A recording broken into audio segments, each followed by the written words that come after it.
पिपलको रुख चाहिँ पिपलको, तर कुन खालको पिपल हो क्या यो यार।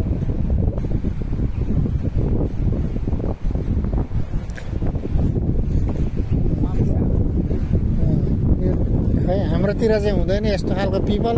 बोट चाहिँ पिपलकै हो, तर कस्तो खालको हो के, पात पनि पिपलकै हो, बोट पनि पिपलकै हो, तर अलग फरक खालको छ क्या। पात पनि अलग फरक।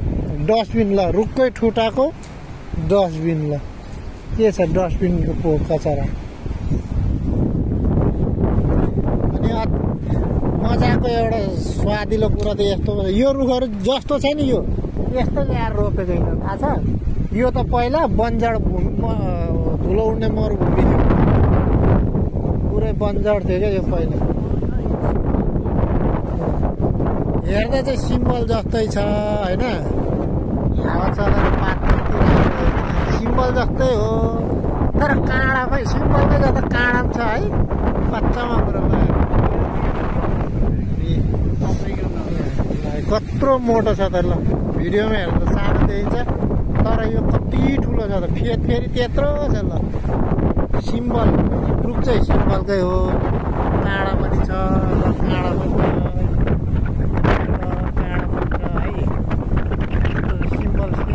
पात पनि सिम्बलकै जस्तो छ, सिम्बलकै पात हो, देखिन्न पो के गर्नु मजाले। लाइटिङको व्यवस्था पनि छ, सिम्बलै हो नि सिम्बल चाहिँ, तर कुन खालको सिम्बल यहीँ हुँदो रहेछ, यतै पाउँदो रहेछ हरेक खालको रुखहरू थियो यार। यत्रो यो सबै हेर्दा रोपेको, हामीले हेर्दै रोप्यो।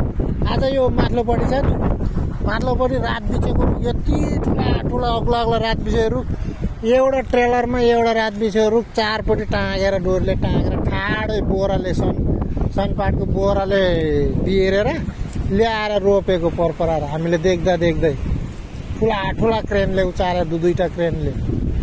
खतरा हो नि त। ल खतरा छ नि त, हो खतरा छ, खतरा उट्या पनि छ त्यस्तै बोट, तर यस्तो खालको बोट थुप्रो मऱ्यो नि, यो खैला जस्तो बोट हो, त्यसबाट ल्याएर रोप्यो। ल यो एउटा एकदम अचम्म छ, यो बर जस्तो छ, तर बर चाहिँ होइन नै।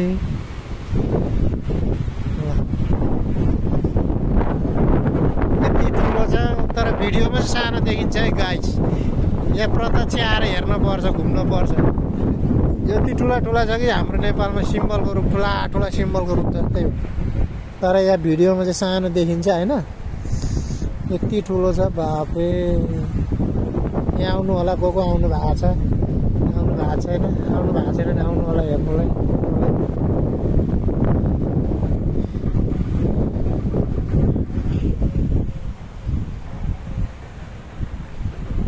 कति भयो टाइम यार, 5:30 पनि भएको छैन, त्यहीँ त हो।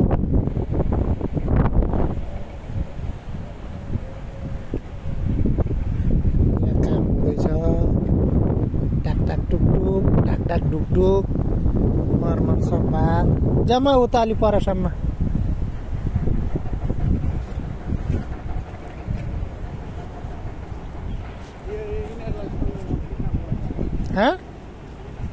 कहाँ त्यहाँ छ त, अनि त्यहाँ छैन नि त, अनि तल छ, उतला होला।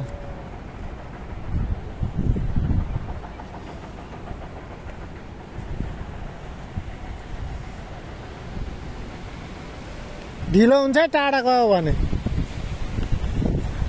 अनि यहाँ चाहिँ यो रुखको बोक्रालाई रङ्ग्याएर चोइटा काटेर रङ्ग्याएर चाहिँ यहाँ बुट्टा कलर हालेर बुट्टाको रूपमा प्रयोग गरेँ। ल हेर्नुहोस्, यो मैले 8-10 वर्ष अगाडि पनि एकचोटि यहाँ माथिको रनिङ डाँडा त्यो परको डाँडाको हालेको थियो।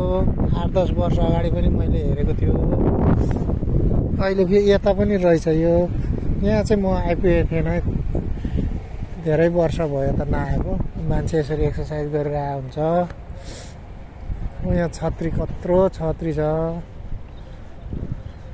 गाई यहाँ पर हाँसहरू, बच्चाहरू खेल्ने ठाउँ। अनि रुखलाई चाहिँ सुरुमा चाहिँ ऊ त्यसरी थमाइन चाहिँ टेको लगाएर त्यहाँ रोपिएको रहेछ ऊ त्यो दुईवटा ठुटा देखिएछ नि त्यसको फेदमा कति टेको दिएर चाहिँ अड्याइएको छ अब त्यो अलिक बार पछाडि जरा हालिसकेपछि त्यो टेको हटाइन्छ यिनीहरूको जस्तो टेको हटाएपछि त्यो झ्याम्म भएर त्यो त्यत्रै ल्याएर रोप्यो ल पत्याउनु हुन्छ कसैले त्यत्रै ल्याएर रोप्यो त्यो छाता कत्रो छाता ल कत्रो छाता छ ल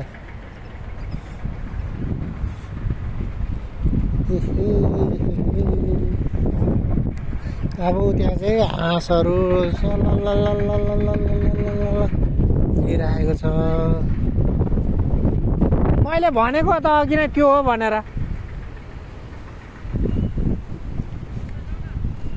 लास्टमा ऊ त्यहाँ हाँस हेरेर जाऊँ न हाँस हेरेर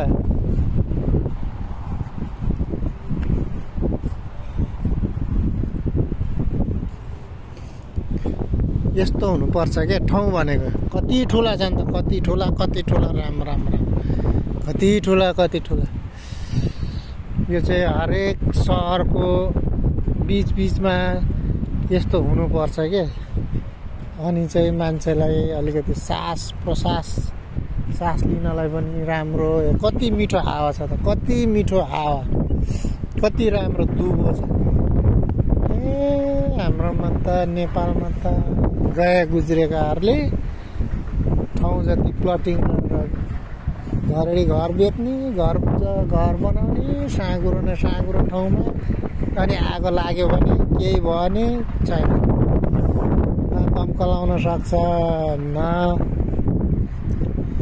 एम्बुलेन्स आउन सक्छ न पुलिस प्रशासन छिटो आउन सक्छ छैन यहाँ सेकेन्डमा ल हेर्नुहोस् हाँस गाइस यति राम्रो छ ल यस्तो हुनुपर्छ के यो चाहिँ हाम्रो देशको ठुला बडाहरूले जान्नुपर्ने कुरा हो बुझ्नुपर्ने कुरा हो विदेशमा आउँछ भ्रष्टाचार गर्छ नेपाल गएर विदेशको सिप केही सिकेर जाँदैन ल हेर्नुहोस् टिकटक बनाउनु पर्ने भाइ यार लुगा यस्तो लुगा ला ड्युटी हो हामी ड्युटीमा ल हाँस हिँडिरहेको अवस्था ल पत्याउनु हुन्न होला मान्छेले कुन खालको हाँस चाहियो के हाँस भन्छ रानी हाँस खोइ के हाँस भन्छ सबै खालको छ ठुलो चिनी हाँस सेतो बक्कुले हाँस पनि छ बक्कुले हाँसहरू ल बाहिर निक्लेर चरिरहेको त्यो भित्रभित्र कति छ ल ओह पर कति ल यहाँ कति बथान छेउमा नजान पर कति पत्याउँछ साथीहरूले पत्याउनु यहाँ आउनुपर्छ हेर्नलाई